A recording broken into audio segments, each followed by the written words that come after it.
Hi friends, welcome to my channel. ఈరోజు broccoli curry. ఈ broccoli కర్రీకి ఇలా నీట్గా కట్ చేసుకొని పెట్టేసుకోండి. ఒక బౌల్ తీసుకోండి, అందులో 1.5 స్పూన్ ఆయిల్, బ్రోకలీ వేసి లైట్గా ఒక 2-3 మినిట్స్ అలా వేయించండి.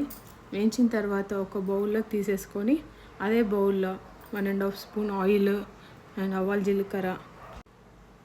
జీలకర్ర వేసిన తర్వాత కరివేపాకు అండ్ పచ్చిమిర్చి, ఆనియన్ అండ్ క్యారెట్ వేసి కొద్దిగా దూరగా వేయించండి. అడుగంటకుండా చూడండి. అండ్ మీ దగ్గర ఉన్న వెజ్జీస్ అన్నీ వేసేసుకోండి. నేను బఠానా వేసాను. అండ్ పసుపు, ఉప్పు, అల్లం వెల్లుల్లి పేస్ట్ వేసి ఒక 2-3 మినిట్స్ అలా కలుపుతూ ఉండండి. ఈ సోయా సాస్ అనేది ఇది ఆప్షనల్. మీకు ఇంకా హెల్తీగా కావాలంటే ఇది స్కిప్ చేసుకోవచ్చు. అందులోనే ఇంకా టమాటో యాడ్ చేసి ఒక 2 మినిట్స్ అలా క్యాప్ పెట్టి వదిలేసేయండి. ఒక 2 మినిట్స్ తర్వాత క్యాప్ తెచ్చి చూడండి, టమాటో మగ్గిపోయి ఉంటుంది.